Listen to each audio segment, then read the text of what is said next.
Muchas gracias, David, por concedernos esta entrevista, ya que es un trabajo para clase que necesitábamos, pues, sobre todo para contrastar información con un profesional del sector.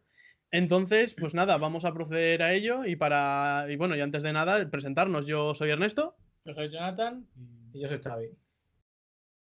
Vale, así que nada, empezamos sin más dilación con las primeras preguntas. Bueno, como tenemos aquí un poco de información tuya, empezaste Ujú. con la cámara que te regaló tu hermano, que era analógica, además de un sistema de revelado. Sí. Entonces, bueno, ya desde esa pronta edad, más luego que llevas 25 años, si no me equivoco, en esta profesión trabajando, lo primero que queremos contrastar contigo es en qué consiste ser director de fotografía. Bueno, el ser director de fotografía consiste en ayudar a contar historias a través de la imagen, ¿vale? Reforzar la historia que está queriendo contar un director o un productor o quien sea, y tú aportar a través de las imágenes, de los encuadres, de la luz, aportar elementos que ayuden a reforzar las ideas que tiene esa historia. Disculpa, David. Se suele decir que para hacer cine se debe consumir mucho contenido audiovisual. Por ello, ¿podrías decirnos qué director o directores de fotografía han inspirado tu obra? ¿Y qué características destacarías de su forma de trabajar la luz? Bueno, han habido muchos y en distintas épocas, pero últimamente, por ejemplo, últimamente no, pero Conrad Hall, que es el que hizo Camino a la Perdición, es un señor mayor que ya murió, me parece que tiene cosas impresionantes. Kaminsky, que es el que hizo algunas de las películas de Spielberg. En España, pues Alcaine, te diría José Luis Alcaine, que es maestro para mí, ¿sabes? Y un poquito, y luego te vas empapando, a veces no te acuerdas, has visto una película, pero que te ha aportado, ostras, mira cómo trabaja los colores, de repente, yo tengo tendencia a no poner muchos colores, de repente veo una película, como no sé, habéis visto una película que se llama Drive, que tiene muchos colores, y de repente dices, joder, por ahí también se puede llegar, ¿no? Por ahí también se puede llegar a cosas que funcionen. Y entonces, pues, un poco lo que te digo, es mamándose al día. Ahora mismo, pues estoy haciendo una serie, me estoy trabajando muchas series, unas me gustan, otras no, otras me aportan. Porque el trabajo del director de foto no solo es la fotografía, es también el encuadre. Ya que nos has contado que ser director de fotografía consiste en utilizar la luz para básicamente expresar ideas o conceptos, pues utilizando la luz. Entonces, partiendo de este primer concepto, ¿qué sería para ti la luz? La luz no es nada sin objetos delante que ilumine, ¿vale? Para empezar, eso es lo primero que hay que tener claro. La luz en sí mismo es transparente, ¿vale? A menos de que pongas humo o a menos de que esté dando en algún tipo de objeto o persona. Por lo tanto, la luz a nuestros ojos es transparente hasta que incide sobre algo. Como tal, también la luz yo diría que forma parte de nuestra vida por todos lados. Es la que nos permite andar, ver las cosas, ver los días, ver las noches y relacionarnos en muchos aspectos, para menos para aquellas personas que no ven, por desgracia. Y la luz es en sí mismo es casi como un pequeño Dios. No lo puedes tocar, es una de las cosas, por eso digo que es una cosa etérea, que solo se ve cuando reflejan algo. Y a través de ella, pues nosotros encontramos los volúmenes y las formas de las cosas que nos rodean. Ya que hemos hablado de que eres un director de fotografía y ya nos has podido definir de una manera no tan teórica la luz, sino algo más como tú lo percibes, queríamos preguntar por si has tenido una formación académica respecto a este sector o ha sido todo más amateur y que ha ido progresando poco a poco a medida que has ido trabajando y adquiriendo experiencia. Bueno, yo prácticamente no he tenido ninguna formación académica. Empecé de jovencito haciendo vídeos en una discoteca de todo tipo y luego entré en otras cosas pequeñitas y en videoclips y en cortos de amigos. Y luego me fui a Nueva York, ahí seguí de auxiliar de cámara y he hecho algún curso puntual, muy puntual, de una semana concreto de algún tipo de iluminación o de algún tipo de cámara, pero o sea, no tengo formación. He ido aprendiendo pues, con los años. De hecho, hace 25 que hago películas, pero hace 35 o 40 que estoy en el medio. Claro. ¿Vale? Y como os digo, pues he ido aprendiendo pues, por el sistema del acierto, error, acierto, error, acierto, error. Cosa que vosotros vais a poder ahorraros en parte, ¿no? Efectivamente, además, justo ahora como ha avanzado mucho la tecnología, nos permite ahora, no como antaño, que como se utilizaba el sistema analógico, era más de la primera toma o pocas más. Y además ahora como tenemos el sistema digital, podemos hacer las tomas que sean y probar las veces que sea, que da igual las veces que nos equivoquemos, tenemos soporte de sobra para seguir haciendo pruebas. Sí, esto desde luego es una de las ventajas del soporte digital. Luego las cosas no son tan sencillas porque hay unos tiempos que cumplir en rodaje y no porque si sale mal y sale mal y sale mal, hay un momento que hay que pararlo porque hay que hacer otra secuencia y porque las películas cada vez se ruedan con menos tiempo. Antes se rodaban con tiempos mucho más largos y se hacían menos planos al día. Ahora se rueda con tiempos más cortos y se hacen muchísimos planos al día, ¿no? Claro. Y además, bueno, aprovechando esta misma pregunta, sí que a lo largo de tu carrera, estos 25 años, ha habido un cambio del analógico al digital tremendo. Entonces sí que te queríamos preguntar cómo has vivido tú ese cambio del analógico al digital, porque entendemos que tendrás obras grabadas tanto en formato analógico como las últimas más recientes seguramente con tratamiento más digital. Bueno, yo lo he vivido de una manera bastante natural, porque yo estaba muy metido en el analógico, bueno, en el fotoquímico, para llamarle, en el fotoquímico, porque era un proceso fotoquímico, y de manera natural empezó a entrar las cámaras digitales y yo dentro ya las empecé a tratar y a jugar con ellas y de alguna manera naturalmente acabé trabajando con las digitales, ¿no? El proceso y el cambio no fue muy doloroso por eso. No es que yo desapareciera del mercado 5 años y volviera y hubiera otro sistema, sino que fue de una manera progresiva, con todas las ventajas y desventajas que tienen. O sea, desde luego el fotoquímico aporta una magia y una textura que no me aportaba el digital. El digital, por otra parte, es más democrático, permite rodar más, permite ver casi en directo lo que estás haciendo. Piensa que cuando rodamos en negativo no se veía nada hasta cabo de un par o tres de días que veías las tomas en el laboratorio. Y entonces eso podía ser un problema. Ahora mismo, en el monitor con el que yo trabajo, que es un poco mi fotómetro, veo todo lo que estoy haciendo y de alguna manera eso facilita un poco el trabajo, ¿no? Es verdad que yo me lo he intentado tomar el cambio como un cambio de sistema de trabajo a la altura de si un pintor pinta con acuarela o pinta con lápiz o pinta con óleo, ¿vale? El gran truco para mí fue no intentar reproducir en el sistema digital, no intentar buscar lo que encontraba en el analógico, porque eso hubiera sido inviable, ¿no? Lo que he intentado es adaptarme y a buscar las partes positivas que sí que las tiene el sistema digital. Una de lo que has dicho tú, que antes esperabas 3 días en el fotoquímico. ¿Cómo vivías tú la espera del fotoquímico? Porque grababas en las bobinas y tenías que esperar 3 días, no sabías si el plano Se decía rodar. rodar. Claro. Pues no sabías cómo había quedado el resultado final. Sí. Bueno, la verdad es que al principio, pues con muerto de miedo, al principio cuando rodabas, piensa que tú cogías tus medidas del fotómetro, tirabas a un negativo y no sabías muy bien qué iba a pasar con él. Al principio, con menos experiencia, cada vez que ibas al laboratorio a ver las primeras tomas, era como un susto en el corazón. Con los años, pues ya tenías más confianza, ¿no? De hecho, con los años, pues dejabas de utilizar menos el fotómetro, utilizar más tu ojo y tu intuición.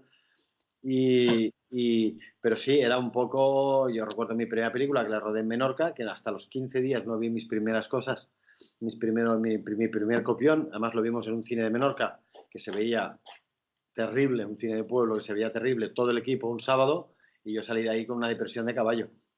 Todavía no sabía en ese momento que eso que estaba viendo era un positivo que habían hecho los de laboratorio, y que los positivos, si no se cuidan y no se trataban, a veces se veían muy mal. Y eso unido a que era un cine de pueblo que se veía como se veía, oscuro, verde, o no me acuerdo exactamente. Yo sé que salí de allí y me cogí una depresión de caballo.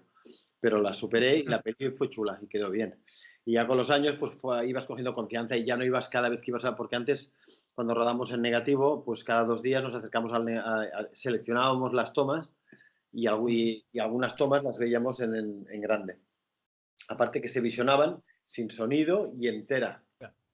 Entonces era como muy duro, ¿no? Era como tomarse un whisky sin hielo. Era como muy seco, muy ostras. Entonces la verdad es que era durillo, pero te digo una vez más, cuando vas cogiendo confianza, pues ya ibas con cada vez más tranquilidad. De hecho, el único que sabía un poquito lo que aquello iba a salir, cómo iba a ser, eras tú. El director y la gente del equipo veían un monitor donde el monitor que nosotros veíamos era un monitor que era una camarita pequeña que rodaba, o sea, que rodaba del obturador, ¿vale? Del cristal del obturador. Por lo tanto, aquí yo tenía una imagen lamentable que solo servía para saber el encuadre que estaba realizando. No valía como criterio fotográfico para nada. A diferencia de lo que pasa hoy en día, que sí que me vale como criterio lo que yo estoy viendo en directo en el monitor. Después de tantos años en el sector, ¿cuáles crees que son las mejores cualidades que debe tener un director de fotografía? Bueno, pasión, mucha curiosidad. Yo creo que hay que ser generoso para recordarte constantemente que tú estás al servicio de una historia, o sea, que no es al contrario, la historia no está al servicio de tu fotografía, sino tú estás al servicio de la fotografía, de la historia, la fotografía está al servicio de la historia, pasión, conocimiento, curiosidad visual, intuición, una parte técnica que hay que ir aprendiendo de una manera u otra, con el tiempo, con las clases o con lo que sea, que hay que una parte técnica que hay que conocer para luego hacerle más o menos caso, pero hay que tenerla como base, ¿no? Y yo creo que estas son las características y luego mucha fuerza. Y yo creo que es un trabajo que requiere es una intensidad y una presión diaria, 11 o 12 horas muy fuerte, y hay que tener como una cierta actitud ante la vida que se expresa ahí, ¿no? Y luego tener ser libres, tener tu mirada, tu propia mirada. O sea, no intentar emular a otros. Es verdad que uno siempre cogemos referencias de otras personas o otras películas, pero intentar tener tu propia mirada y que todos la tenemos. O sea, a veces lo que pasa es que no sabemos encontrarla.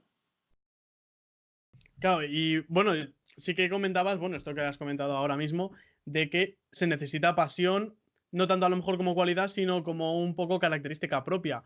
Además de esta característica, obviamente se necesitan ciertos medios técnicos, como has dicho hasta ahora, que tú utilizas tu monitor. Entonces, la pregunta que te planteo ahora mismo es, ¿tú qué herramientas utilizas dentro de un rodaje? O sea, tanto técnicas como más o menos subjetivas, porque también entra ahí la parte del ojo de cómo captas, cómo procesas esa iluminación de forma subjetiva para querer contar lo que tú quieres contar. Entonces, ¿qué herramientas utilizas tú, tanto a nivel técnico como a nivel personal? Bueno, un poco se me repetiría un poco lo mismo, ¿no? A nivel de herramientas, las hay unas previas en la preparación donde te documentas, donde buscas referencias, donde puedes buscar pintores o películas o series o lo que sea que de alguna manera o fotos de fotógrafos que de alguna manera pueden ser una referencia a nivel de fotografía. Eso es una de las herramientas que se utilizan de salida. Como os he comentado, el monitor para mí es mi monitor. Llevo un monitor calibrado que es mi fotómetro. Lo que yo antes utilizaba un fotómetro en el fotoquímico, utilizo ahora el monitor, que de alguna manera es mi fotómetro. Sigo utilizando el fotómetro, pero muchísimo menos, porque tienes el forma de ondas, el monitor que está calibrado, etcétera. Y no sé a qué más te refieres a nivel de herramientas.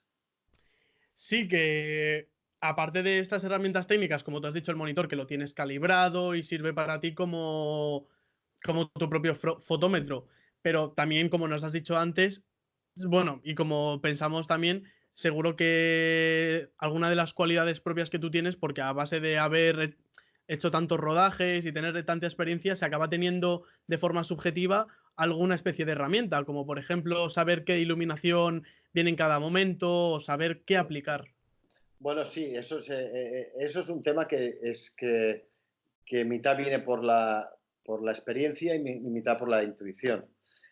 Una herramienta, un truco es poner la cámara en el sitio adecuado. ¿Vale? Si tú pones la cámara en el sitio adecuado, la luz será mucho más fácil de que exprese, que transmite, que sea bonita o fea o lo que necesite la historia. ¿Vale? Por lo tanto, cuando hablas con el director y se plantea la secuencia, tú intentas ya, cuando hay un ensayo previo a rodarla, tú intentas que los actores se sitúen en sitios donde entiendes que los fondos, que las ventanas te van a permitir hacer un tipo de luz. O sea, también esa es una herramienta importante, participar en la planificación de la secuencia una vez estás en la localización. Otra herramienta, hablando de esto, es ayudar a elegir las localizaciones o a aceptar localizaciones en las que tú ves que hay opciones de profundizar con la luz y estar ahí y que te sea más fácil aportar lo que tú quieres. Luego, la otra herramienta, que esta no sé si es una herramienta o no, sería discernir, encontrar como el camino que te va llevando hacia la fotografía que necesita la película. Una vez tienes este camino y has encontrado este camino, es mucho más fácil aportar. Entiendes que una película quieres que sea pues muy baja de tono, muy engamada, con poco contraste, porque esa película lo requiere, pues tú ya buscas las localizaciones, buscas el trabajo con los actores, con los colores, con el editor de arte, con vestuario, trabajas con vestuario para que toda la gama de colores tienda a un determinado color y esté más o menos engamado, más o menos contrastado, ¿no? Dime. Claro, a eso mismo me refería, de que no solo utilizas el fotómetro, porque el fotómetro no te da esa subjetividad que tú quieres plasmar en la película, sino que es tu propio ojo, tu intuición, como bien has dicho, que es lo que te ayuda a dar ese toque final, porque puede haber una iluminación perfecta con contrastes muy marcados y cosas muy, muy bien tratadas, pero si no está la intención, lo que quieres aportar a la película, por mucha iluminación buena que haya, no va a dar ese mismo resultado. Está claro, esa intención en principio uno no la da justo en el momento en el que llegas al decorado. Esta intención la has trabajado antes, la has trabajado en preparación, la has trabajado con el director, te has leído el guión, has analizado el guión y has hecho un poco un análisis de lo que necesita. Un análisis suena muy serio, pero bueno, llámale X, de lo que necesita la película y de cómo tú puedes aportar cosas a ella. Y entonces se trata de aplicarlo luego. Se trata de aplicarlo luego y ir buscando la manera de aplicarlo y de reunir todos estos elementos de los que te hablaba para que la imagen, la fotografía, el fotograma esté aportando lo que tiene que aportar a la película. Claro.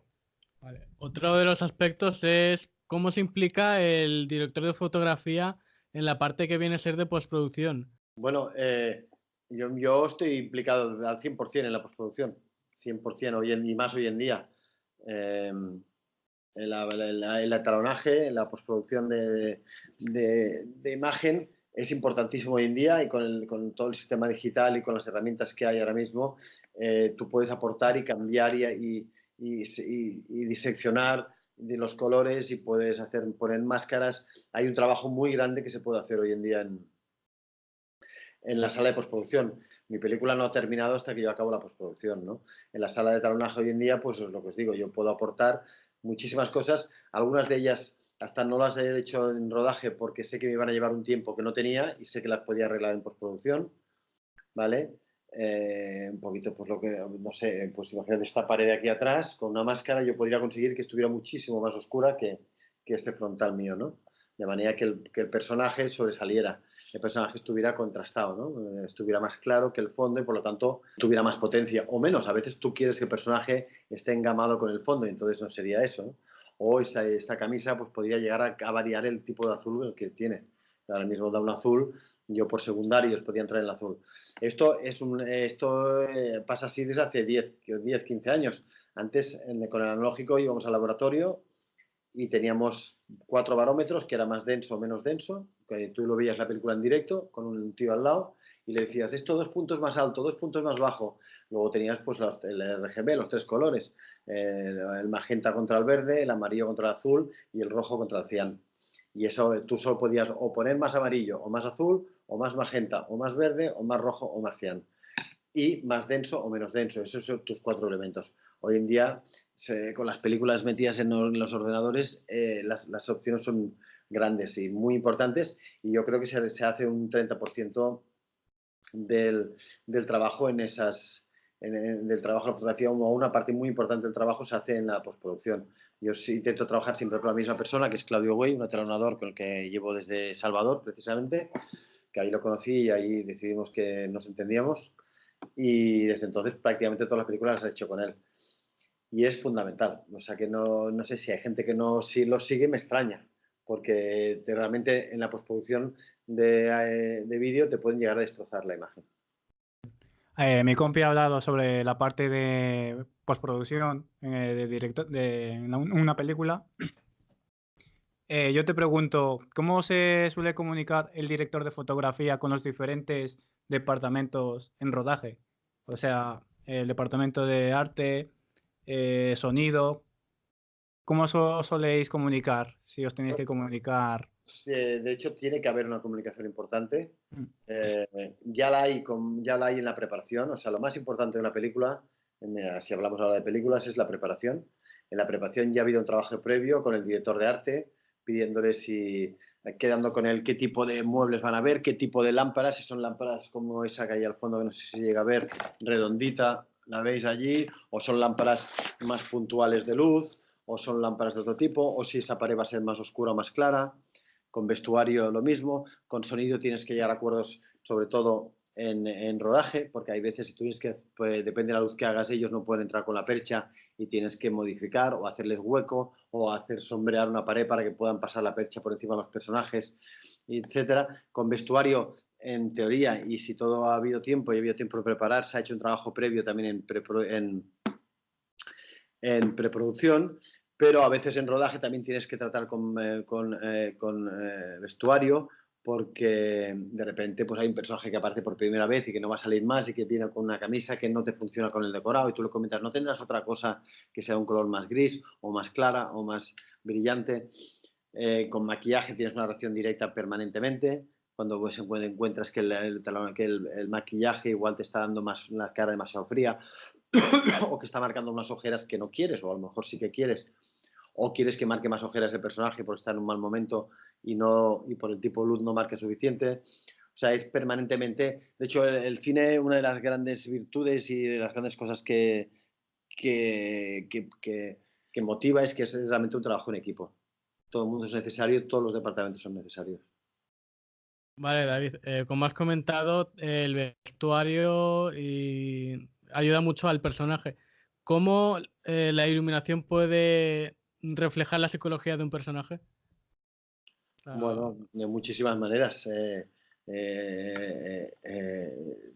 Claramente, o sea, no es lo mismo pues, trabajar con la luz desde abajo, trabajar más rollo beauty, con la luz más frontal y con un contrita, el triángulo, trabajar con la luz totalmente cenital, con los ojos casi oscurecidos.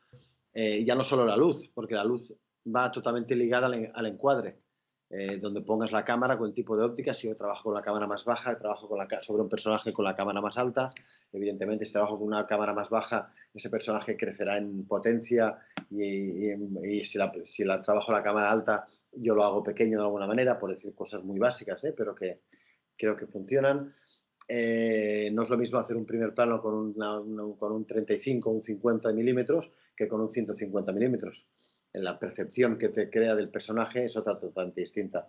Por lo tanto, la luz la luz y por ende el encuadre es una herramienta y creo fundamental para ayudar a definir a los personajes. O sea, que no influiría tanto solo la luz, sino también el tipo de objetivo que utilizas, luego el tratamiento que aplicas en la cámara, los ajustes, que si de diafragma, la obturación, incluso ya la propia colocación de la cámara. Sí, bueno, es que como os digo, la luz per se, la luz depende de los decorados, depende de las posiciones de cámara muchísimo. O sea, la misma iluminación sobre una misma cara con la cámara un poquito aquí o un poquito a la derecha me va a dar una percepción totalmente distinta al personaje. Totalmente distinta. Ahora mismo esta cámara, está la misma luz y si yo me pongo así, yo tengo otra luz totalmente distinta, ¿no? Sí. Totalmente, soy otro personaje, ¿no? Y si ahora apagara esta luz y dejara solo la cenital, yo sería otro personaje. Vamos a probarlo un momento. Si me pongo esto y ahora me pongo aquí. Claro, otra iluminación completamente diferente. Totalmente distinta, mis ojos desaparecen, bueno, etcétera. Quiero decir que tiene mucha importancia y insisto, no solo no solo la luz, sino también el encuadre, ¿vale? Y es más que el encuadre y también el fondo que tiene el personaje. No es lo mismo poner un personaje sobre un fondo muy oscuro, ¿vale? Que sobre un fondo claro, que poner la parte clara de la cara sobre un fondo oscuro y la parte oscura sobre un fondo claro. O sea, hay millones de percepciones. O ponerla a un contraluz, totalmente a contraluz y que el cielo esté quemado. O al revés, ponerlo contra un cielo azulito en el otro lado del cielo, que el cielo esté azulito y que funcione como tal. O sea, son herramientas permanentemente en movilidad y que uno intenta aprovechar a favor para ayudar a definir. Claro. ¿Quieres que sea? No, sigue tú si quieres. Vale. Desde el inicio del cine ha habido muchos cambios, como por ejemplo, como hemos comentado antes, del analógico al digital. Ahora con el desarrollo de las plataformas, ¿cómo crees que va a evolucionar hacia adelante tanto la industria? Bueno, las plataformas lo que han hecho es generar muchísimo material, muchísimas cosas que se están rodando y por tanto muchísima gente con distintos criterios, distintas maneras de ver y atacar y apreciar una historia. Por lo tanto, el lenguaje se está como explotando en mil direcciones posibles. Ahora mismo estoy yo viendo trozos de series y ves series totalmente distintas con lenguajes de fotografía y de cámara totalmente distintos. Por lo tanto, al haber tanto movimiento y haber tanta gente que está participando, pues también se están aportando muchas ideas nuevas, muchas maneras distintas de trabajar. O sea, de alguna manera ha democratizado un poco, ¿no? Ayuda a democratizar de que hayan tantas opciones, por lo tanto siempre hay alguien que tendrá, pues ahí de repente ves una serie que a uno le gusta hacerlas todos los planos en plano secuencia, o con la cámara totalmente fija, o otro cogiendo encuadres, o sea, mucho más desencuadrados, como no sé si aquella es, o sea, no es lo mismo, hay gente que trabaja con encuadres así hoy en día y yo mirando para allí. Quiero decir que de alguna manera se ha liberalizado un poquito el lenguaje y eso lo permite que hay muchas cosas en funcionamiento, muchas ideas, con muchas personas con ideas distintas trabajando. Y eso hace que se vayan probando cosas y de alguna manera yo creo que es un avance. Hablando de las plataformas digitales y que hay más directores de fotografía, yo tengo dudas de si los directores de fotografía tienen derechos de autor sobre sus fotos y sus films. Ahora mismo no tienen derechos de autor, ahora mismo los únicos que tienen derechos de autor son los guionistas y los músicos y los derechos de la Asociación de la AEC, la Asociación de Directores de Fotografía de España, está luchando para que los tengamos. Me parece que va a ser complicado y no sé muy bien dónde está la línea, ¿no? Porque también podía pedir derechos de imagen el director de arte, podía pedir derechos de imagen el maquillador. Es que es muy relativo, o sea, es... Pero bueno, la cuestión es que no, ahora mismo no tenemos derechos sobre la imagen.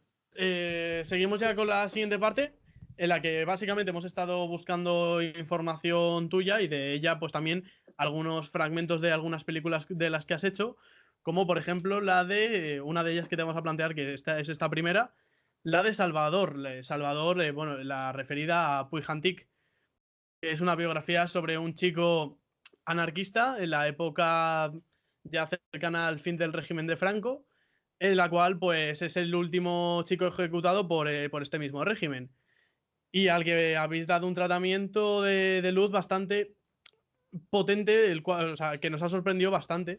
Además, en este caso hemos cogido una secuencia que hace referencia a la última parte de la película, que es la ejecución de este mismo personaje. Entonces, bueno, te la ponemos y comentamos un poquito sobre ella.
felicito. Lo has conseguido. Venga, venga, que vamos a terminar rápido. ¿Me lo ponéis aquí?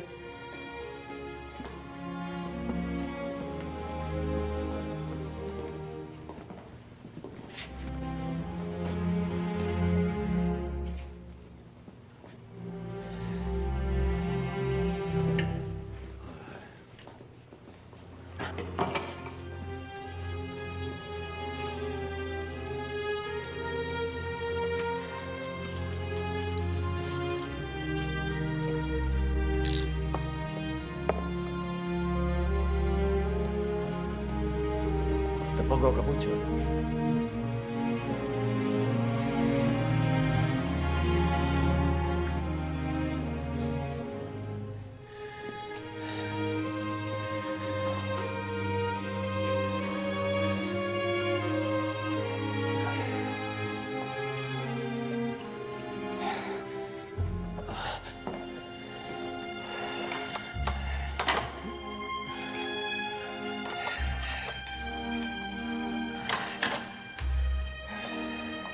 A ver, por favor, se aparten. Por favor, apártense. ¿Hay algo que quieres decir antes de...? Sí, ¿hay algo que quieres?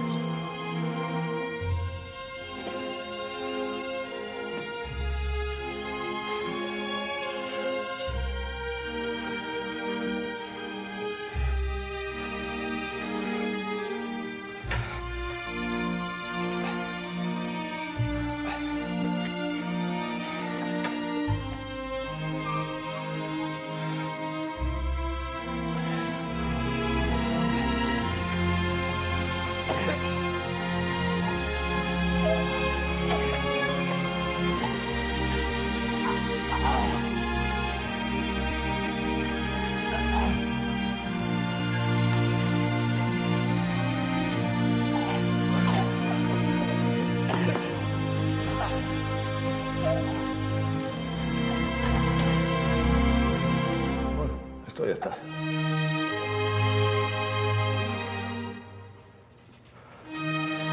¡Hijos de puta! ¡Cállese! ¡Hijo de puta! ¡Cállese! ¡Cojones, cállate! ¡Llévenselo de aquí! ¡Franco, hijo de puta! ¡Cállese! ¡Llévenselo fuera!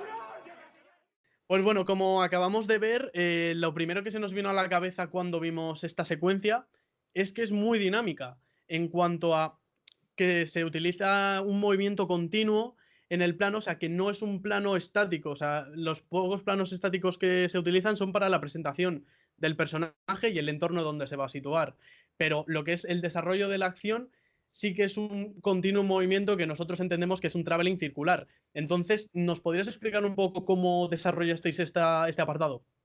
Bueno, para hacer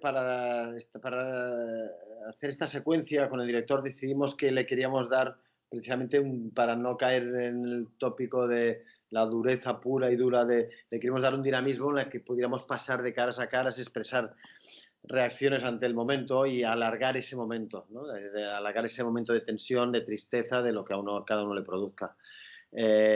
La jugada estuvo en que el decorado donde realmente mataron a Puchantik era una habitación que igual tenía 4 metros por 3 metros, ¿vale? Evidentemente, en una habitación de este tamaño, nosotros no podíamos hacer un traveling circular como habíamos pensado. Entonces, lo que hicimos es la entrada y el final de la secuencia, cuando el otro guardia civil se indigna y Franco asesino, etcétera, etcétera. Eso es lo que es, lo que, como tú has dicho, lo que no está rodado en forma dinámica, lo rodamos en el decorado, que son decorados construidos, en el decorado que habíamos construido con unos tamaños, digamos, acorde con lo que era la historia. Y luego lo que hicimos es reproducir el mismo decorado, pero muchísimo más grande. De manera que pudiéramos tener las 4 paredes, igual en vez de 4 por 3, no me acuerdo, era 12 por 6, o bueno, la proporción, no sería 12 por 6, sería 12 por 4. 4 por 3 sería 12 por... Sí, 12. 12 por 8, ¿no? Sí. 4, algo así. Bueno, la cuestión, la proporción, la hicimos en proporción muchísimo más grande para que pudiéramos montar un traveling circular.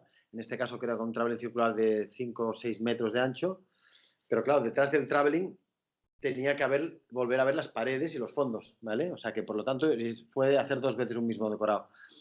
pusimos la dolly, me parece que era una Piwi en este caso, y encima de la Piwi pusimos 2 cámaras a la vez circulando con 2 zooms. Y nos dedicamos una a buscar una cosa y una a buscar la otra, a revisar las imágenes y ir viendo qué necesitaba cada momento, ¿no? Desde luego hubo que vaciar el set totalmente de gente, los micros entraban por arriba colgados y trabajamos de esta manera. Y yo creo que conseguimos un efecto que creo que alarga la tensión, que provoca, que te lleva de caras a caras, que te permite trabajar con muchísimos términos. Los términos siempre son un valor, sobre todo cuando estás en movimiento. Y bueno, pues así fue. Claro, no, además lo que has comentado, sobre todo ese dinamismo que da la imagen, que no hace que te llegues a cansar, porque al ser un mismo decorado durante una secuencia de una duración determinada, no me acuerdo ahora mismo cuánto era, pero sí que posiblemente 5 minutos o incluso más, para no causar ese aburrimiento visual del mismo decorado, el mismo plano, el mismo término fijo, sino además, sobre todo, para incluso embellecer un poco más la situación que se está dando. Sí, y buscarle dramatismo también de alguna manera y buscar ángulos distintos y en un momento es como escanear esa situación entera desde todos los lados, de todos los rincones, con todas las ópticas posibles, de alguna manera, ¿no? Luego hay un trabajo brutal del montador, ¿sabes? De Ashala, en este caso, que ya murió hace un par de añitos, me parece. Hay un trabajo brutal de montador, porque imagínate lo que se llegó a rodar ahí. Y luego hay que cogerle y todo eso que parece aquí que dinamismo, pero luego muchos de estos trozos funcionaban mejor, otros no, otros al salir el término de una cara no llegabas bien a la otra, podías... o sea que son secuencias técnicamente complicadas, pero creo que en este caso fueron un acierto. Sí, completamente. O sea, la sensación que nos dio a nosotros es de eso, de tensión de qué va a pasar. De se va a conceder la libertad al chico, no se va a conceder, finalmente se va a cortar esa acción de ejecución o cómo va a terminar. Pero, o sea, la verdad está muy logrado y en ese aspecto, vamos, está impecable. Y bueno, yo sí que te quería plantear otra pregunta, más un poco la percepción que he tenido yo sobre la película Llamas en general. He podido observar que, vamos, desde mi punto de vista, el tratamiento de la iluminación aquí sí que marca, o sea, delimita mucho a los personajes. Es decir, yo me he fijado sobre todo que la iluminación en los personajes que son más familiares o más cercanos al protagonista, a Puig, sí que he visto que tienen siempre los rostros bien iluminados. En cambio, los personajes que serían la parte más antagonista, lo que serían los guardias civiles, la policía secreta, tienen más o sea, luces muy duras, contrastes en la cara muy marcados. Entonces yo sí que planteo que con esta iluminación has tratado de darle un toque más angelical, digamos así, a todos los que rodean a pesar de sus acciones y criminalizar a los... No, no, yo no creo que sea así, no, sinceramente no lo creo. Yo creo que lo que pasa que es evidentemente Unot juega un poquito con ese pequeño truco, pero yo recuerdo muchas secuencias del grupo de Puig en las que están con luces muy duras.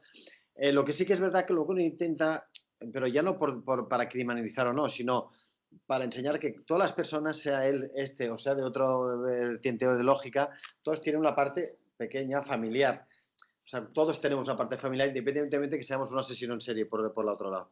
Entonces, de alguna manera, de manera inconsciente, es verdad que probablemente la relación con sus hermanas tú intentas, no por hacer el personaje más bueno, simplemente por enseñar que tiene una parte familiar, que tiene una parte real, que tiene una parte que podía ser tú, podía ser yo. Y hay otra parte, pero yo no diría que los malos están iluminados, digamos, los malos, entre comillas. Bueno, sí, claro. Están iluminados de una manera especial para que parezcan más malos y los buenos para que parezcan más buenos. Lo que pasa es que sí, yo más bien diría que Puig, Salvador, cuando está en su entorno familiar, el entorno familiar es más normal, como podría ser el de tu caso o el de la mía, y cuando está con sus compañeros de grupo anarquista, o cuando está en la prisión, o cuando está atracando, o cuando está... porque él mismo tiene planos que la luz es muy dura sobre él, pero no es lo mismo el momento de una acción terrorista o no terrorista, en este caso, que el momento en que está hablando con su hermanita pequeña, ¿no? Uno intenta... Y un poco la cosa aquí era jugar con los dos pesos de las dos partes dos partes del personaje, que todos la tenemos, seamos quien seamos y sea cual sea nuestra nuestra vida exterior, nuestro mundo exterior, nuestro dinamismo de afuera, más allá de la familia. Yo no creo que se fuera a reforzar la maldad de los malos y la bondad de los buenos. Yo soy claramente antifranquista, claramente me parece un asesinato, pero no para nada. Igual inconscientemente puede ser Claro. que una parte te salga, pero no,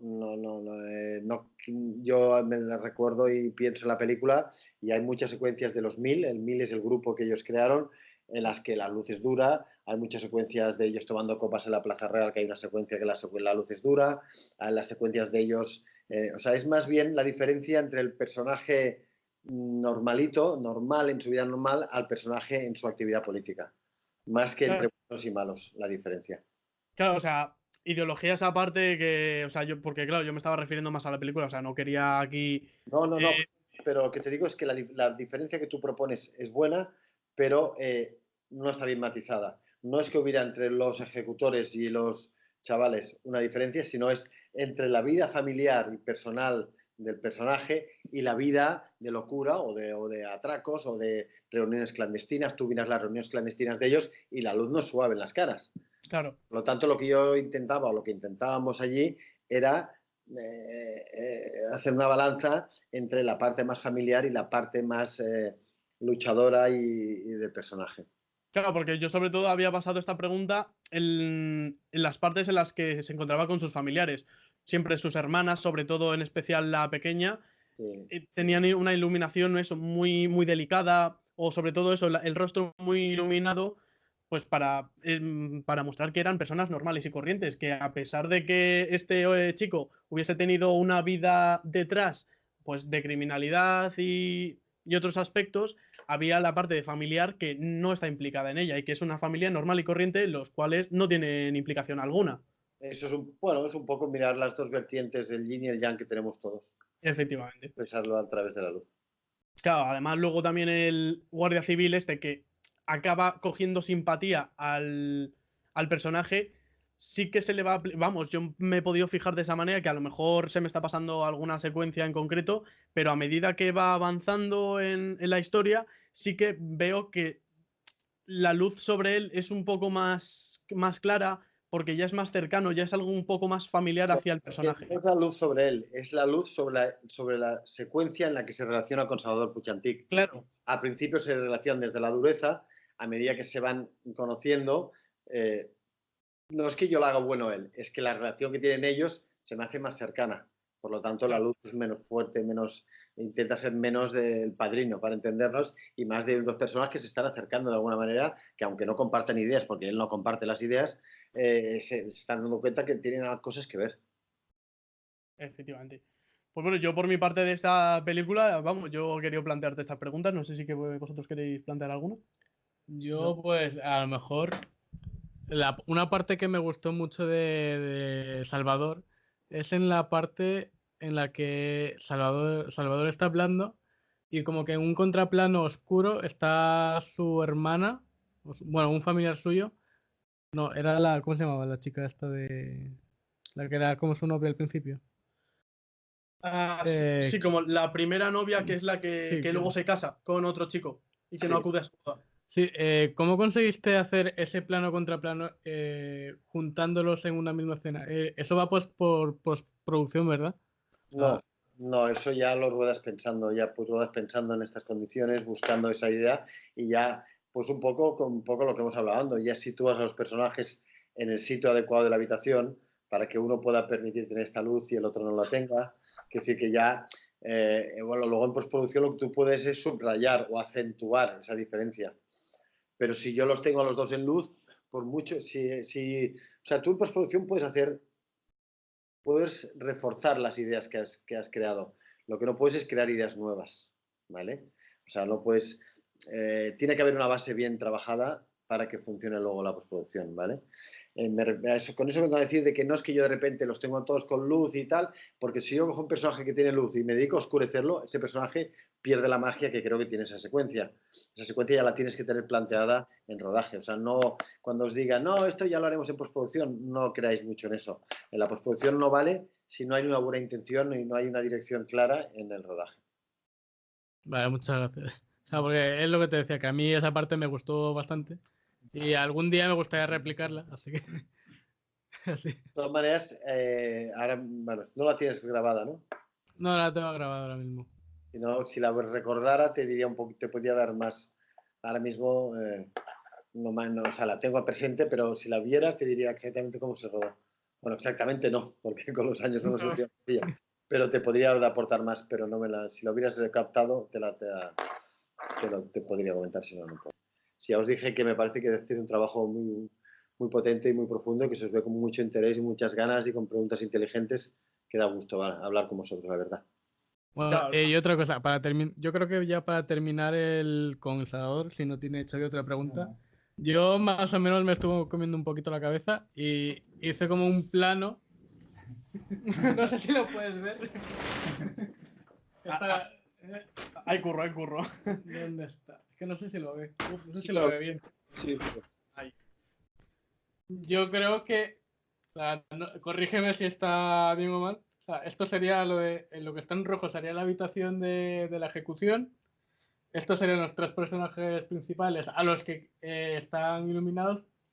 Sería Salvador, el verdugo y el policía. El policía, ¿no? Ya el bueno. Sí, el bueno. Sí, pues que no me acuerdo cómo se llamaba ese hombre. Yo creo que... Baraglia, Leonardo Sbaraglia, el actor. El actor se llama Leonardo Sbaraglia. Bueno, Vale, vale, sí, es que yo me refería al personaje en sí que... no me acuerdo. Vale. Vale. Yo creo que en esa secuencia solo tienes puesto tres focos, puede ser a más o menos una angulación de 45 grados, podría ser. Vamos, si tal como lo has puesto la angulación de la luz, sería una luz muy, muy plana. Yo te diría que no está, para nada está iluminada así. Yo te diría que la angulación de la luz, hay mucha luz cenital, la mayoría es luz colgada, luz cenital en algunas partes y algunas luces naturales, las luces prácticas, mira, o sea, esto no es al revés. Vale. Lo que pasa es que cuando yo trabajo aquí, como trabajo con ópticas tele, no veo el suelo del otro lado. ¿Me explico? Sí.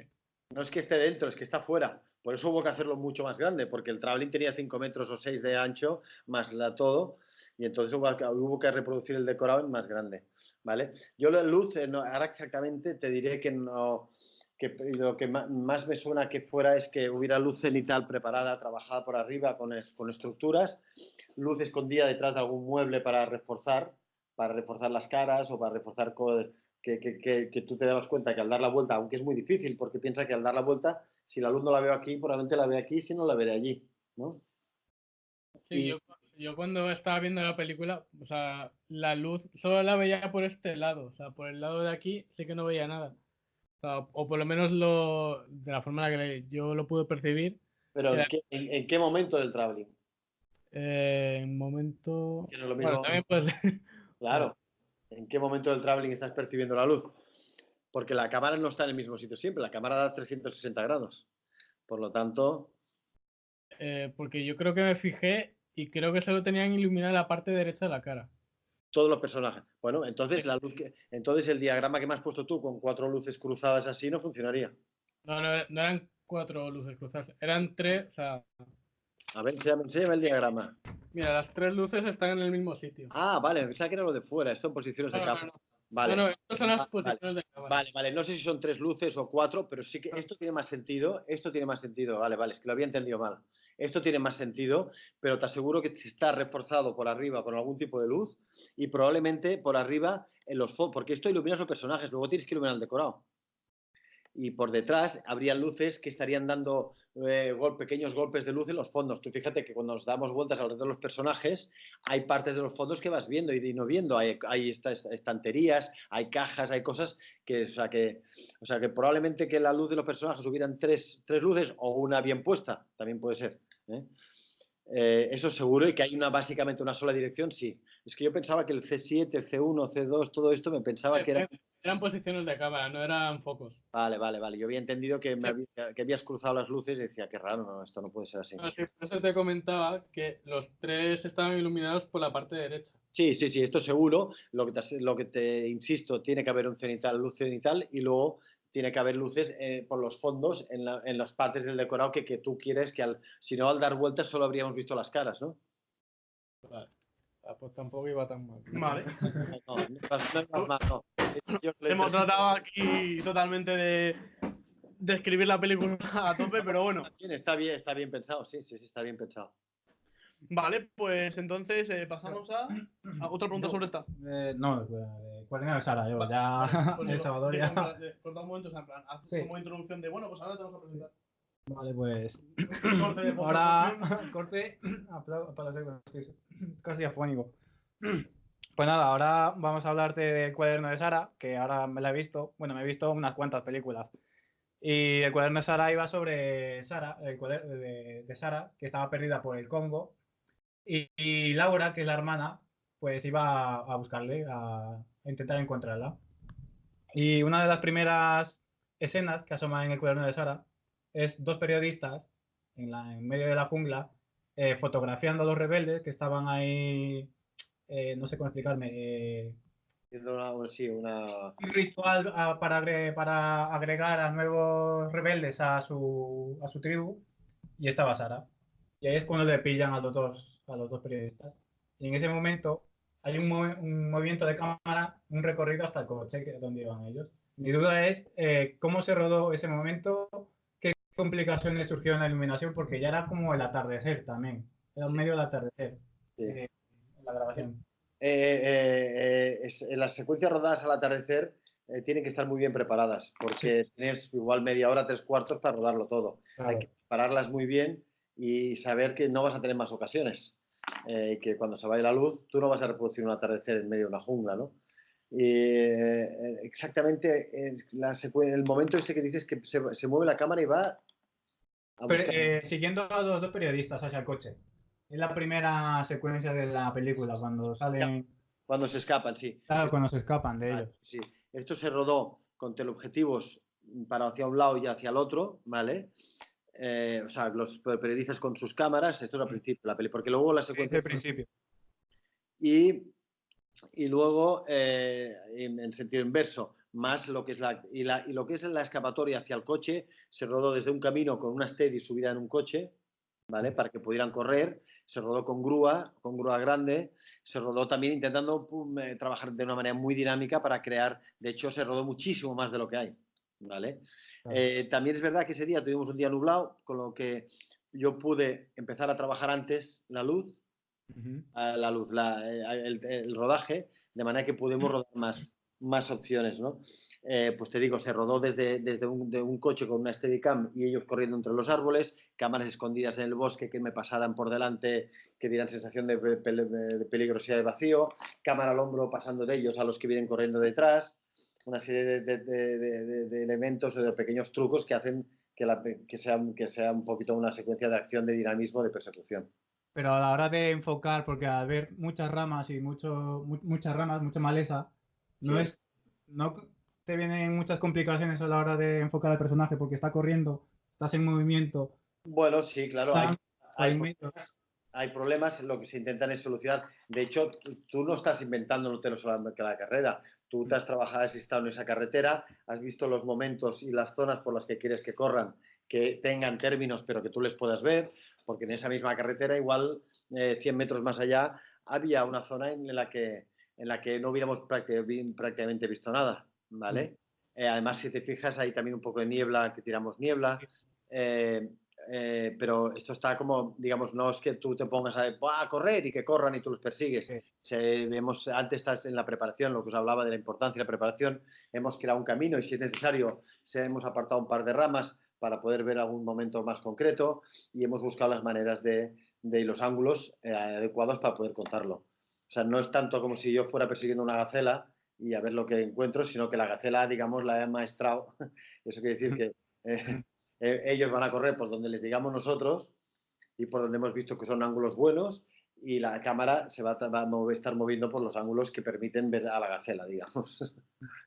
Otra pregunta, otra duda es cuando estaban Hamid, el chaval, y Laura en un barco y justo estaba anocheciendo todo el tiempo. ¿Cómo jugaste con la luz a la hora de contrastar la piel de Laura con la de Hamir y encima anocheciendo, porque hay veces que a Hamir no se le veía porque es muy morenito y ya se iba ocultándole. A Hamid se le ve siempre, lo que pasa es que se le ve menos, se le ve Se le poco. va viendo menos. Se le va viendo menos. Esto está rodado al atardecer con las lamparitas que llevábamos en el barco y con un pequeño refuerzo para la cara de él. Un poco la idea es que a él fuera un poco mágico, se le viera y se le viera lo justo, se le viera el reflejo en los ojos. Bueno, la idea un poco de la secuencia ya era mantener ella dándose cuenta, porque en ese momento ella se ha dado cuenta de lo que representa este niño, de lo que ha pasado este niño, etcétera, etcétera. Y la idea era un poquito es que el personaje de él fuera desapareciendo un poquito para centrarnos en ella, ¿no? Eso está rodado con las lamparitas que llevaba el propio barco, que ya hablé, por ejemplo, con el director de arte y generamos como unas lámparas de aceite en el barco, con la luz natural y unas pequeñas luces de LEDs autónomas en las que reforzábamos las caritas, ¿no? Un poco la idea es esta. Y si algún momento, porque yo, no sé si hemos hablado ya antes en algún momento, el trabajar pieles oscuras con pieles claras es un problema.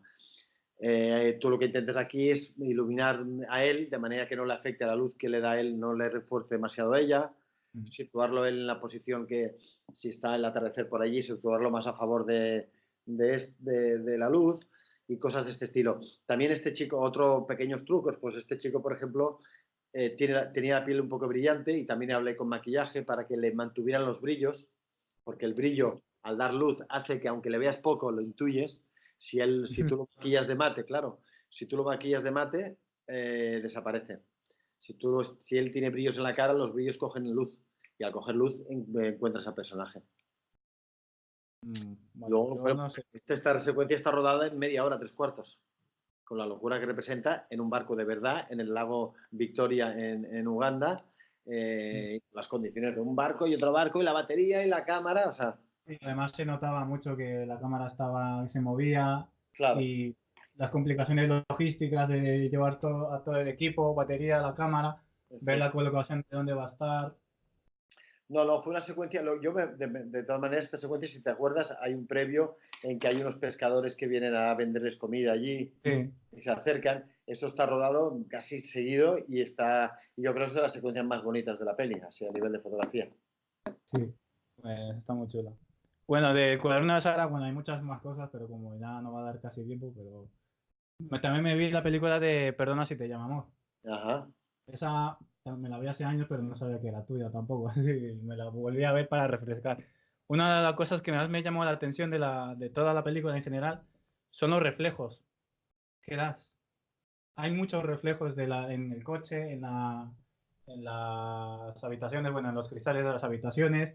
Y una de las que más me llamó la atención es cuando en la primera escena, creo que era, vas desde un plano detalle de la copa de un vino a un plano general de los dos.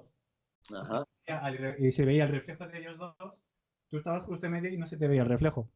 No sé si sabes cuál te digo. Sí. Pero no se te ve a ti. No sé cómo le hiciste, porque... Bueno, ahora exactamente tendría que ver la secuencia, que ahora no la veo, no la tengo ahí memorizada. Esto muchas veces hay varios sistemas. Es buscar un ángulo de cámara en el que, claro, si yo estoy bajo, no me veo. Si estoy un poco ladeado, no me veo. Otras veces, si te llegas a ver, otro truco es intentar mantener la cámara muy, muy oscura.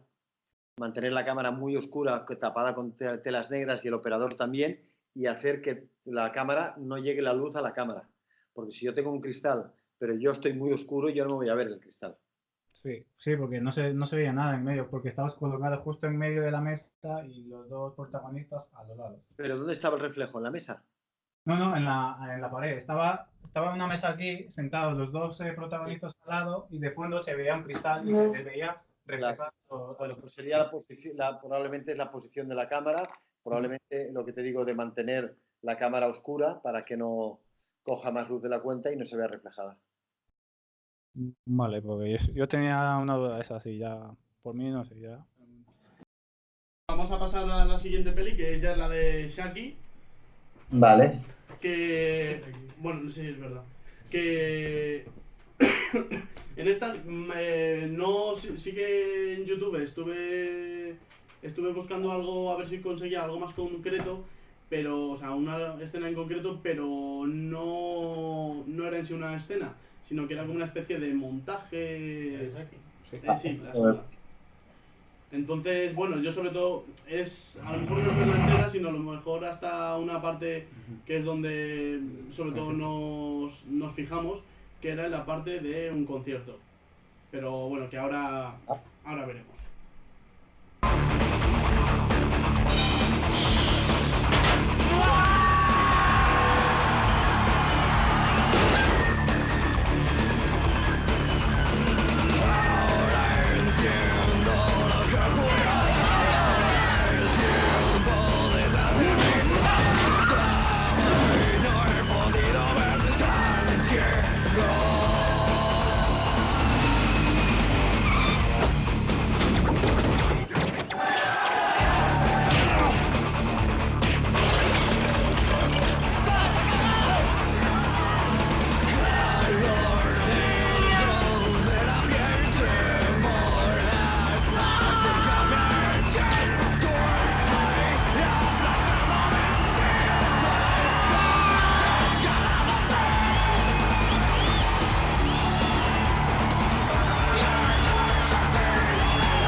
Shaki Carmine, así como Salvador fue de las primeras películas que se rodó en digital, se rodó con una Sony 900, ni siquiera el digital de ahora, en las primeras, la Sony 900 y con la Varicam.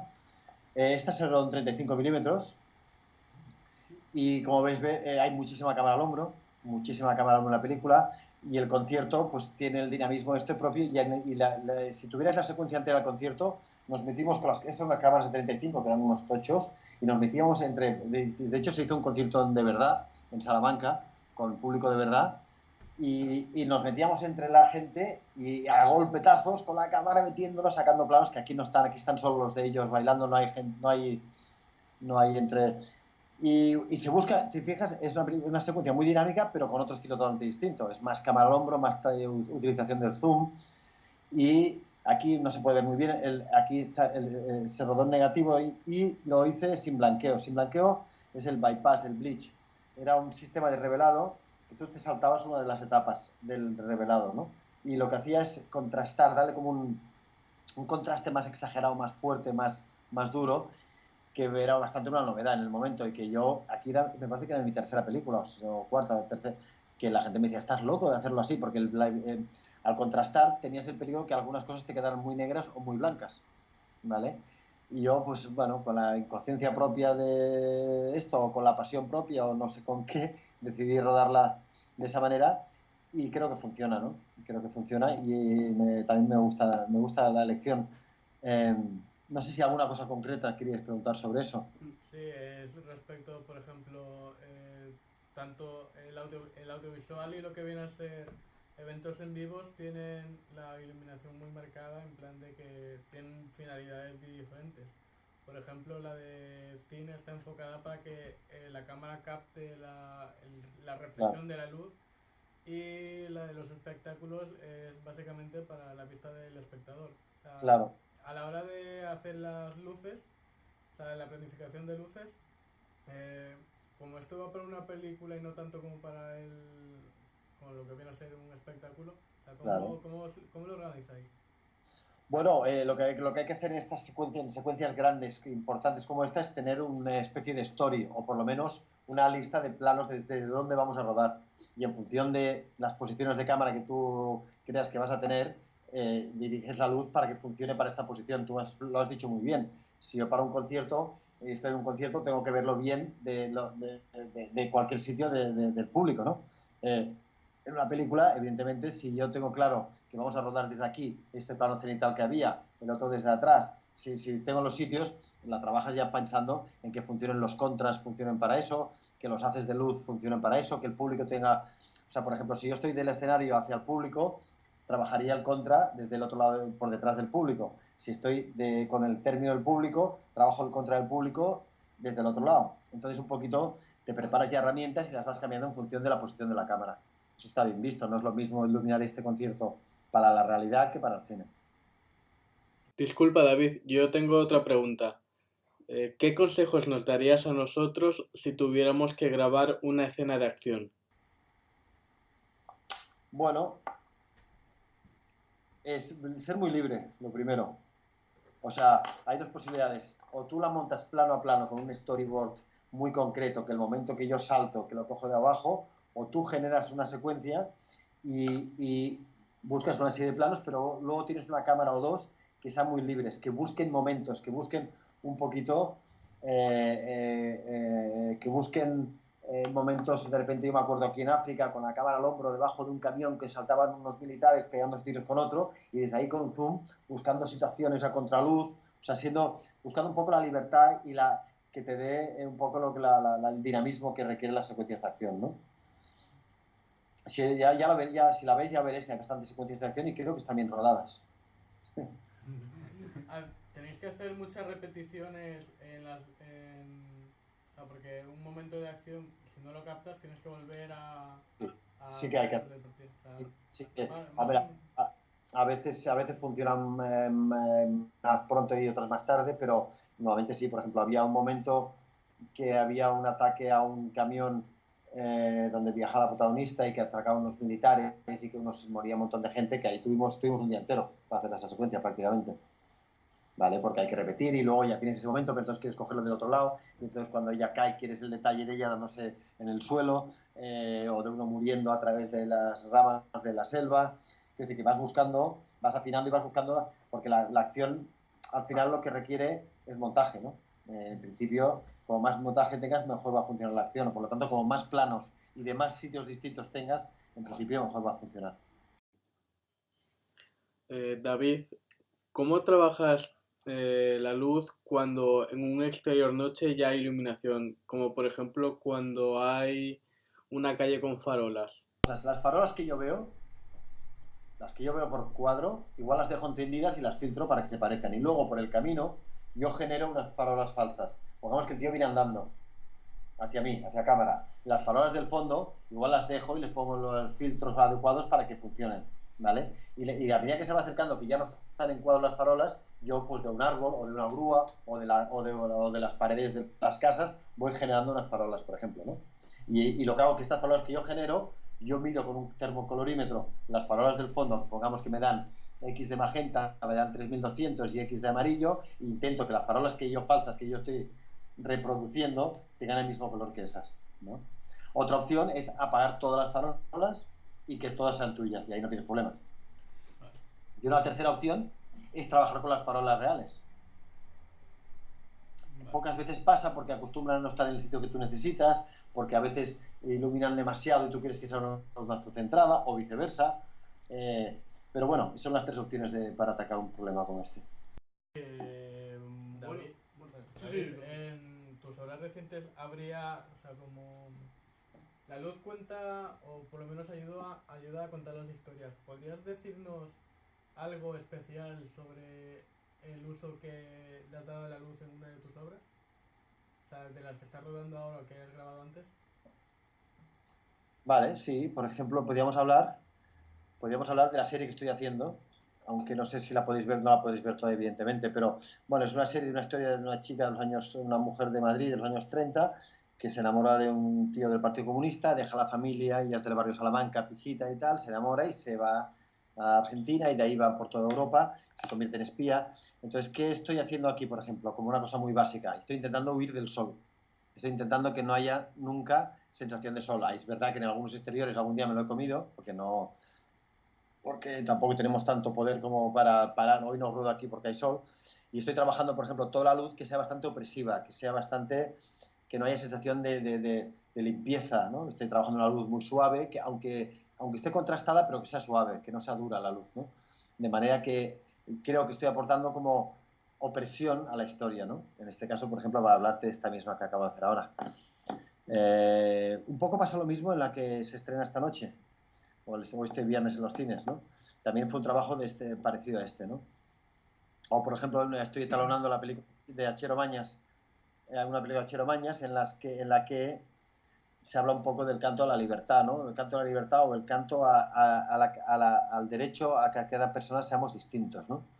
Y de alguna manera, pues, ¿qué hablamos con Achero? Que la fotografía fuera todo lo contrario, fuera como brillante, que fuera como especial, como un poco más mágica para potenciar o para subrayar este aspecto que él quería contar en la película, ¿no? Entonces, evidentemente, ese es el objetivo. Y de hecho, cuando preparas una película, te sientes un poco como perdido hasta que encuentras un hilo. Y dices, mira, voy a aportar a la historia a través de la oscuridad, a través de la luminosidad, a través de la luz suave, a través del color más verdoso, la voy a talonar más verde para generar incomodidad en el espectador. De repente tú encuentras el hilo conductor que te va a ayudar a contar, a respaldar la historia del director, ¿no? Y entonces cuando lo encuentras todo se convierte mucho más fácil. Si ya tienes un poco de experiencia y encuentras, porque no hay nada peor que llegar al rodaje, por mucha experiencia que tengas, y no saber muy bien qué estás contando ni cómo lo quieres contar, porque entonces sí, pues toda la experiencia va salvando el culo, digamos, entre paréntesis, o entre comillas,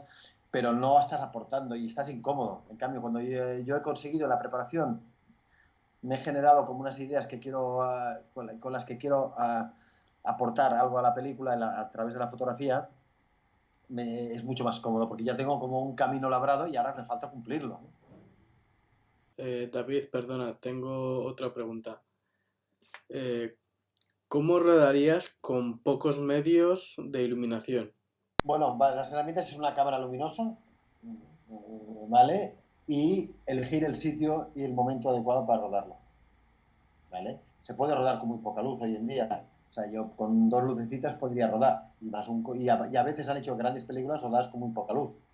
Y luego si ruedas en un interior, pues fijaros mi cámara, cuando hemos empezado hace 1 hora y pico en la entrevista, había otra luz, y ahora, quiere decir que busque. Pues vamos a rodar en esta habitación, pues estudiarlo y ver que hay horas que conviene, que no me conviene, y que con este sol que entra y con un estico, con un reflector, ¿sabes qué es un estico, no?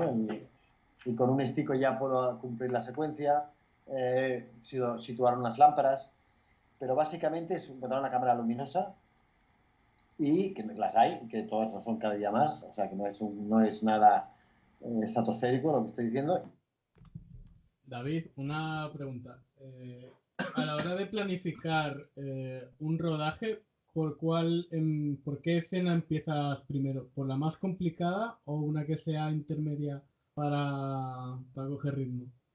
Bueno, si hay tiempo para trabajar con el director, si hay tiempo real y tengo tiempo para trabajar, lo que haríamos es empezar de principio a fin, para entender la evolución del trabajo de planificación. Si empiezo por la última y luego la primera, entonces no tengo la sensación de si al principio estoy haciendo la película más calmada y a la medida que se crea la tensión voy creando tensión con la planificación. O sea, si hay tiempo de trabajar todas las secuencias con el director, yo intento trabajarlo de principio a fin, siguiendo el orden del guión, ¿vale? Para poder entender yo también la evolución del lenguaje de cámara. Si por lo que sea, con la serie que estoy rodando ahora, que son 9 capítulos y que hemos preparado, pero no lo suficiente como para hacer todo, lo que hemos ido es a planificar las secuencias que eran más complejas de rodaje, ¿vale? Secuencias de acción, secuencias muy dramáticas, entonces hemos ido seleccionando. Eso no quita que cuando tú haces las localizaciones técnicas es cuando ya se ha decidido dónde se va a rodar y van todos los jefes de equipo y se habla de cómo va a ser la secuencia para que uno entienda que va a tener que cambiar una lámpara, el otro que va a tener que cambiar las cortinas, el otro que producción no va a poder aparcar los camiones ahí delante porque se verían por la ventana. En estas localizaciones técnicas a veces también se crea una parte de la planificación, ¿no? Y hay otra parte que se acaba rematando en rodaje. Pero si hay ocasión y trabajas, puedes trabajar a fondo con el director, a mí me gusta hacer de principio a fin, de alguna manera, para entender el proceso por el cual tú a través de la planificación, a través del lenguaje de cámara, ayudas a contar la historia una vez más, ¿no? Porque además también es importante, las películas, cuando entre una secuencia y otra hay una transición interesante, a ti en el cine o en casa lo que te hace es que te resitúes, ¿no? Es que como de repente, pum, y de repente hay una buena transición de una secuencia a otra, a ti como que te recarga las pilas para volver a interesarte en la película. Y pues bueno, un poquito va por ahí el tema, ¿no? Lo que te comentaba, poder ser desde un principio, pensar en las transiciones, para mí son muy importantes. Yo, de hecho, ahora y siempre con la script, que es la persona que hace el seguimiento, que hace el seguimiento de que las cosas estén en su sitio, de que todo funcione. Hago un repaso de cada secuencia que vamos a rodar. Hacemos antes de rodar el repaso de cuál es la secuencia anterior y cuál es la secuencia posterior, para entender cómo creemos que acabaremos la secuencia anterior y, por lo tanto, cómo vamos a empezar la siguiente. Porque esos cambios son muy importantes para mí. Yo creo que son los que le dan dinamismo, le dan verdad a las películas, hacen que la película te mantenga en tensión o te mantenga interesado, etcétera, etcétera. Sí, yo esta pregunta te lo comentaba pues porque a nosotros nos han enseñado que por logística o por producción hay que hacer los planos por localizaciones para no perder tiempo. O sea, por eso te lo comentaba, que a lo mejor... Localizaciones, perdona. por ejemplo, si en una película la primera escena está localizada en un exterior calle y en la última escena es la misma localización, pues lo que se suele hacer, o por lo menos lo que a mí me han enseñado, es que se graba todo en ese mismo momento. Eso seguro. Te vas a esa calle y haces la primera, la 34, la 58 y la 69. Pero eso no quiere decir que tú, cuando las has pensado, las pienses así por separado. Eso es el plan de rodaje. El plan de rodaje me obliga a que cuando yo venga a esta casa a rodar, no vamos a venir 5 veces cada vez que salga, sino cuando venga aquí haré las 5 secuencias. Pero cuando yo la planifico, cuando yo pienso en cómo rodar en abstracto la película, yo la pienso en lineal. Otra cosa es que cuando vengamos a esta casa a hacer la secuencia, igual decimos, mira, siempre que rodemos, vamos a hacer las 2 secuencias que van hacia allá primero y las 2 que tienen otros ángulos después. O sea, tú me estás hablando más bien del plan de rodaje del día que de la planificación. La planificación para mí es cuando te sientas con el director y decides, aquí vamos a empezar con un travel de acercamiento, luego un plano corto de los ojos, luego un plano cenital y luego, etcétera, lo que sea. Otra cosa es el orden de rodaje, ¿vale? Una vez en el decorado, que no tiene por qué respetar este orden, ni mucho menos. Igual haces primero, te conviene hacer el plano general, aunque es el último que montarás en la secuencia, y acabas con el detalle de los ojos, aunque sea el primero con el que empieza la secuencia. ¿Vale? Son cosas distintas. Una cosa es el orden de rodaje y la otra cosa es la planificación. Vale, pues muchas gracias por resolverme la duda. ¿Quedado claro? Yo pues por mi parte ya creo que he acabado con todos mis posibles. Sí, yo por lo menos también, vamos, me ha resuelto bastante las dudas que tenía sobre todo de las secuencias, porque es donde más se ve en la práctica lo que teníamos que preguntarte, porque obviamente nosotros ahora mismo tenemos conceptos teóricos, pero claro, llevados a la práctica y encima sobre casos ya reales, pues obviamente, pues cuanto más nos lo expliquen y más nos puedan dar a conocer cómo se hace, pues oye. Sí, yo por mi parte igual ya he resuelto mis dudas que iba preguntando, que me salían, que no estaban algunas en el guión y, bueno, y yo me la verdad gusta. os tengo que decir que ha sido un placer, la verdad. Se ha hecho un poco larguito porque... Pero... Sí, llevamos aquí como 2 horas y algo, ¿eh? Es un placer tener gente como que se lo ha preparado con vosotros. O sea, de verdad que creo que tenéis actitud y que valéis para este oficio. O sea, de toda la gente que me ha llevado de escuelas para trabajar y para preguntar, creo que es lo que mejor preparados les he visto llegar. Y con las ideas pensadas y con conceptos y con dudas interesantes y dudas trabajadas. De verdad que chicos, qué guay, de verdad. Pues muchísimas gracias. Muchas gracias y... Si necesitas algún iluminador... Eso, si necesitas en algún momento algún auxiliar de... No, pero bueno. No te extrañe que un día la vida nos junte, no os extrañe, pues la a lo verdad. mejor. Pero bueno, eso es este oficio, ¿eh? Te encuentras con el que nunca pensaste que te encontrarías y de repente, hombre, ¿te acuerdas, David? Y de repente, o sea, no sería la primera vez. Efectivamente. Pero bueno, yo por lo menos por mi parte, darte muchísimas gracias por haber colaborado con nosotros, por haber gastado una tardecita de los 2 días que te dan libres, pues para ayudarnos con el trabajo y además resolvernos alguna que otra duda. Mira, viendo cómo lo habéis preparado, para mí es un placer. Si hubiera visto que tenía dedicado 2 horas y media con vosotros y no os lo habéis preparado como lo habéis preparado, estaría, joder, me dejen en paz, que me voy a tomar una cerveza con mis amigos. Pero viendo todo, me da ilusión y me emociona ver esta ilusión y este cariño por el oficio, la verdad. Pues bueno, lo dicho, muchísimas gracias. Y bueno, yo sí te quería decir que si nos quieres mandar cualquier tipo de material que te parezcan interesantes para que nosotros lo veamos por correo, pues nos podemos mantener en contacto y eso. Y cualquier cosa, por ejemplo, las películas que nos has dicho, alguna que te parezca interesante en cuanto a algún tratamiento de iluminación que te parezca adecuado.